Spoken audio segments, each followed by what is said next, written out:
Hello! Ako po si Mayor Chara C. Alvarado ng Bayan ng Hagunoy, Bulacan. Ayan, ma'am. Maraming salamat po sa inyo, Mayor Charo.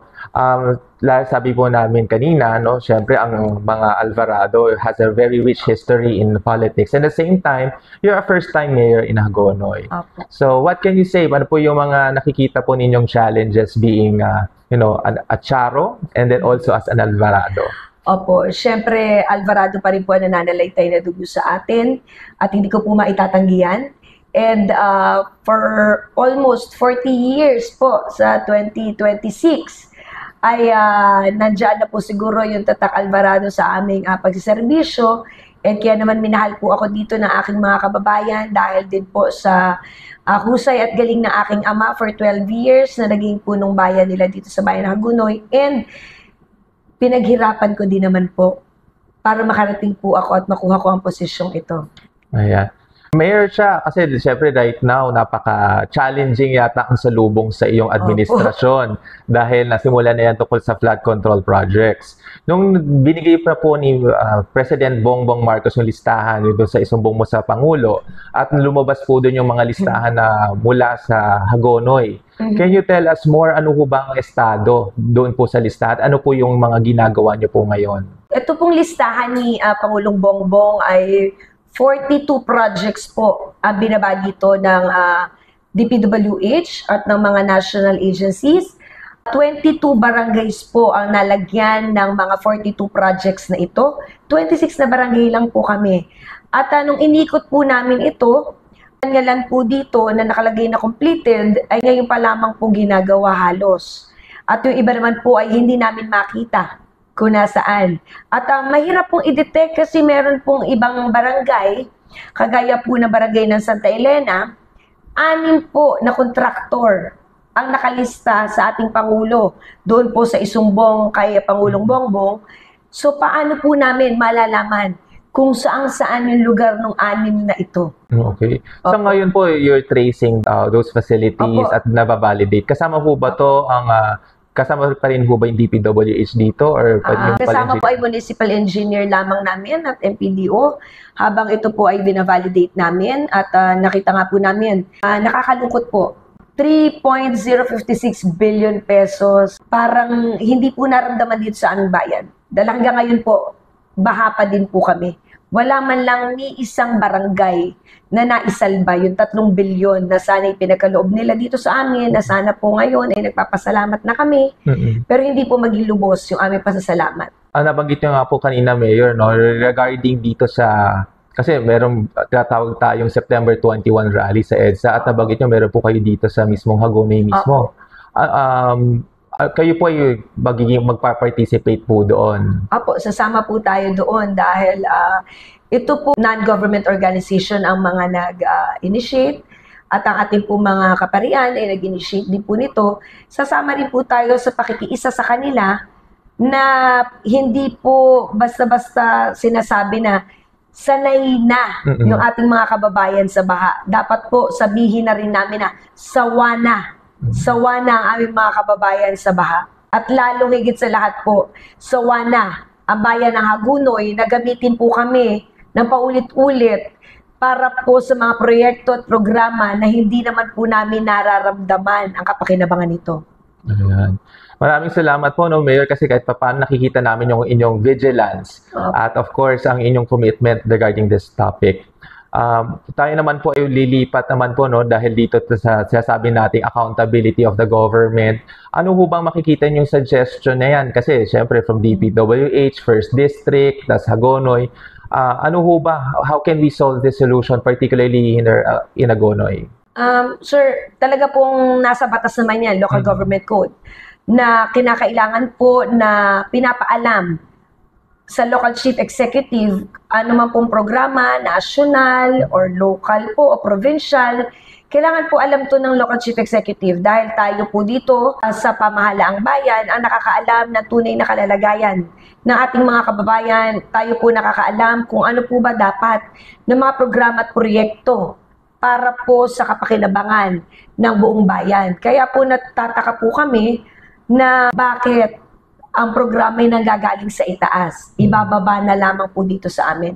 Kagaya po na tinanong mo sa akin, mas maganda po siguro, sir, kaya ito naman po yung munting boses na ito, sana'y marinig ng mga national agency na sana po ang mga proyekto dito po nanggagaling sa ibaba, hihilingin po namin sa itaas para po nang sa ganun, kami po meron ding inclusive doon po sa pagpaplano, pag-i-implement nito hanggang doon po sa acceptance para po masigurado na na-complete po yung project at hindi masayang yung pera na ating pong nanggagaling sa pondo ng pamahalaang bayan at hindi po masayang yung pera ng ating mga kababayan. Ayun, maraming salamat po, no.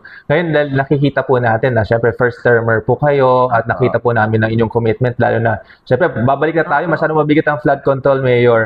Alam po natin, pupunta tayo sa lighter topic, which is paano ba natin maiimbitahan ng mga tao papuntang Hagonoy? Kasi baka nakakalimutan nila na syempre maraming seafood dito, but we're talking also about tourism. At from the past few instances and events, no, Mayor, I've been meeting very talented singers, performers. So, paano po natin in support of the creative tourism industry, na kung saan po, yan, katatapos lang po kasi ng DOT tsaka DTI. How can we empower, ano ba yung mga projects para mas malinang pa yung arts and culture sa Hagonoy po? Kagaya po ng aming, sabing ko nga, first termer po ako. And siguro isa po sa mga program namin ay ang ating po mga kababayan, na mga talented na mga kababayan, ay hiningin po namin na makuha po ang kanilang makakuha po tayo ng listahan o makagawa po kami ng isang mga malakihang kompetisyon nang sa ganun malinang po natin yung mga talento ng ating mga kababayan dito. And then, gumawa po kami ng isa bang fiestahang bayan para po nang sa ganun ay makapagtawag din po kami ng ating pang mga ibang kaprobinsya o hindi po kayo mga taga Maynila o mga kaprobinsya natin na nasa Maynila na para po muli nilang matikman yung freshness po ng aming mga seafoods na dito po nanggagaling mismo sa aming bayan. Ang alimango, ang sugpo, ang bangus, ang hipon, talaba. Sana po makabalik ulit sila dito. At hindi lamang po makilala ang bayan ng Hagonoy sa baha. Oo, tsaka nakikita namin, Mayor, you have a very charming personality as well. Na parang lahat itong mga performers natin, kumbaga, at least maging proud sila na whenever they're competing, not just in the Philippines, but also abroad, na talagang pag itaas nila ang bandila na talaga ay taga Hagonoy. So, tama ka po, sir. And sana nga po, hindi lamang po namin sila mabigyan ng parangal, hindi lamang po mabigyan ng recognition or incentive, kung hindi tulungan din po namin. Suportahan po namin sila sa lahat ng kanilang mga laban. Para po maramdaman nila na kaagapay po nila ang pamahalaang bayan sa kanilang mga nilalaban ng kompetisyon. Ayun, napaka-salamat po sa unang inyong pag-iimbita, lalo na sa mga performers natin. Mayor, last na po to, no? Kasi syempre nakita po namin na talaga kayo ay very welcoming to everybody. And last year, when we were able to meet each other because of the Pride March by Attorney Ople, tungkol po yan sa mga LGBTQIA+ members po natin. Ano po ba yung mga programa o mga gusto nyo po pong i-implement para mas maging welcoming at safe yung mga members natin ng LGBTQIA po? Opo, nung panahon nga po ni Attorney Baby yan, pinapasok po niya nung ako po ang presiding officer, na ako po ang vice mayor, ang ating pong anti-discrimination law, or mas maganda nga po yung inyong sinuggest kanina na gender fair ordinance, na kung saan, sabi ko nga, malapit po sa akin po sa mga LGBTQIA+++, dahil sa anak ko, sa aking kapatid, at ang mga LGBTQ po nagsama-sama din po para po tumulong sa akin kung nasaan po ako ngayon. At gusto ko din po na magpasalamat sa kanila sa pamamagitan po ng mga ganitong klaseng polisiya.